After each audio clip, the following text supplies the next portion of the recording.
Hey Campfire friends, I'm afraid we have a problem today. I went into the restroom, did this to flush, and as you can see, no water.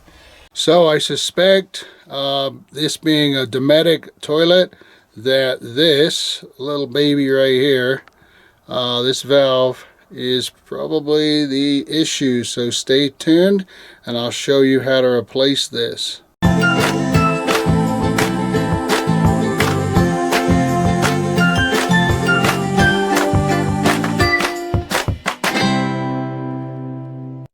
Okay, so that valve, let me get down here a little bit. That valve is located right here inside that area right there. You can see I've got this, you got your inlet on here and you got the pipe going to the sprayer.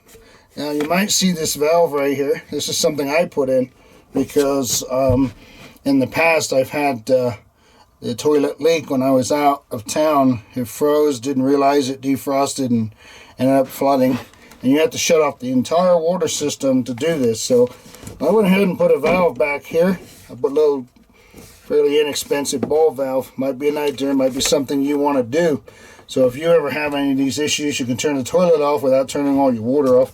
And then this is just a pipe nipple going into a regular toilet hose connection. So with the valves back here, I think that that's what's gone out. But I'm gonna show you how to get it out. It's not too tricky, but in a tight space like this. But you might also be wondering, how do I know what kind of toilet I've got? Well, this is a Dometic. This is a Dometic right here. It is a Dometic 320. I know it's a 320. Two reasons. One is right down here behind the back. If you get a mirror, you can see a label, and on that label it'll tell you. The other thing is, if you know it's a Dometic toilet, the 320 has a sprayer attached to it right there. The 310 is ceramic with no sprayer. That's the 315, sorry. And then the 310 is plastic. And that's kind of basically it. And Dometic, fortunately, is fairly consistent in their foot pedals, their valves, and their rings, their seal rings. So let's go ahead and start getting this taken apart, shall we?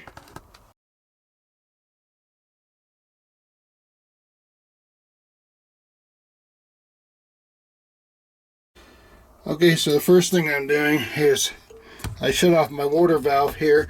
You may have to go and switch off your pump and turn off your city water. And then I went ahead and put some rags, because there's always going to be some water that will come out. So we're going to go ahead and we're going to take this clip off right here. I've had to do this before.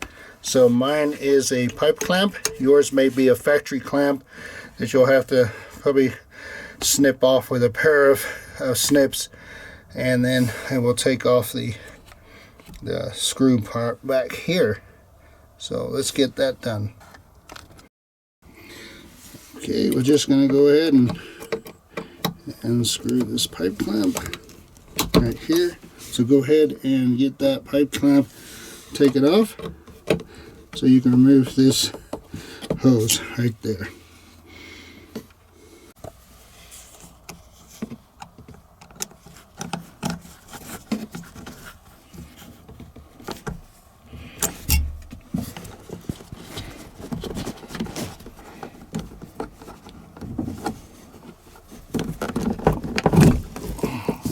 Okay, so as you saw, I got that off. Now I'm going to go ahead and take this off here.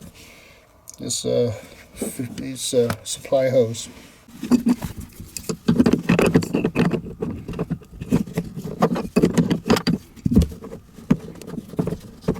Okay, so now we got that off right there. So now we're going to work on taking the valve out. Okay, so let me show you what's going on here. Do you see this clip right here and this clip right here? Okay, when that is in place, that is pushed into the fitting. Okay, and so what you got to do is you got to be able to push this clip down and this clip down. Now you got to be careful because the plastic on the toilet is pretty thin, So we're going to take a little flat blade screwdriver. We're going to probably push this one down first, see if we can kind of tilt it forward and let it kind of loosen up. We'll take another one on this side and then pull it out.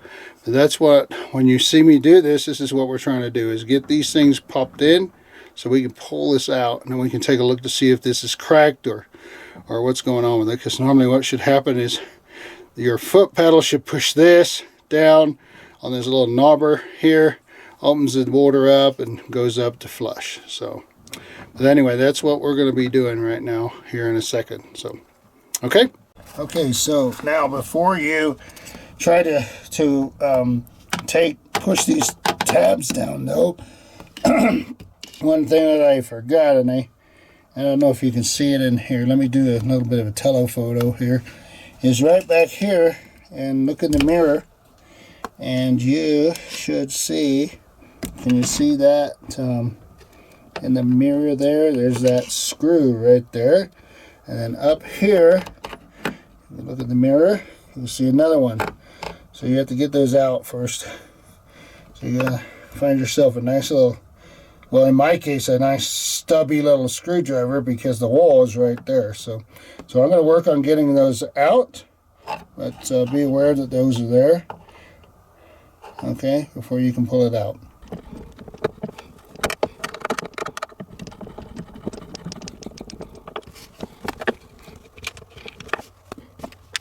Okay, so I got those out. I'm just going to push that tab down there, and I'm going to try to push this tab out here. So it's kind of a little tricky, but you can do it. Hang on, let me position this so you can kind of see what I'm doing here, hopefully. Okay, let's see here. Okay, so let's get that tab pushed down. There we go. Like that. Okay, so yeah, this is okay, so we absolutely knew it. This is the culprit right here. There we go. Let me show you. There. See that? I don't know if you should be able to see that snapped off. So we're gonna have to find that end too, because when I push the new one in, I don't want that end messing with it. But anyway, so let me compare that right there, right here. As you can see, that little knob has been snapped off. That was what happened. It just completely snapped it off. But fortunately, since these things are not the most durable, I'd recommend that if you have a Dometic toilet, that you get yourself a spare one of these, because this will go out at the most inconvenient time. As soon as I finish this, I will be ordering myself another one of these to make sure I have a replacement, just in case this happens again. So we're going to put this one in. Okay, so just get your new one like this. Make sure that the hose is facing upwards for your flush sprayer, and you just simply put it in just like this. Come on, there you go. There you go. It's in there. Now we've got to go ahead and put those screws back in. Okay, so get your two little screws. You're going to have to probably feel your way around a little bit. Get that started in there. If you want to, it might be an idea to get yourself maybe your wife's mirror or something, if you've got one, unless you've got one of these little mirrors and then you can simply put it back there, give you a helping hand to see where that hole is and get that in there, so you can get it started with your fingers like so. And if you might be able to see that in that mirror where we got it started. I'm just going to get it going a little bit here with my screwdriver like so.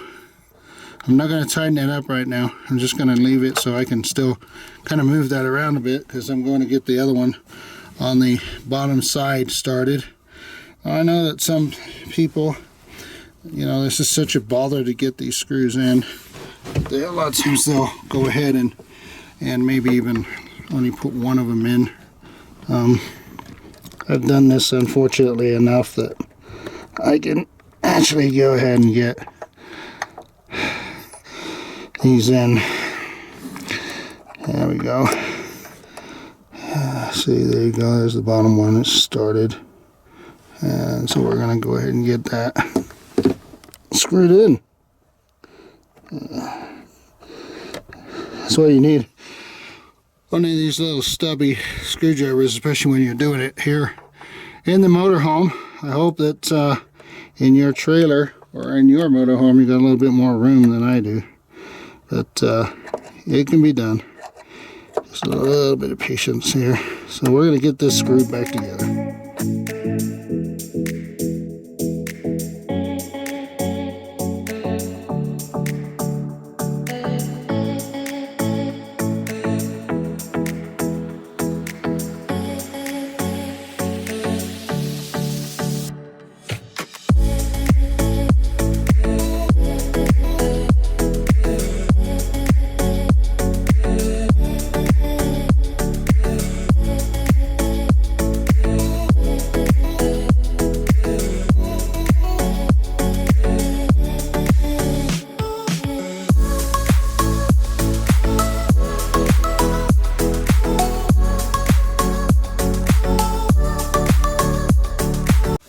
Okay, so I got that all back together now, as you can see.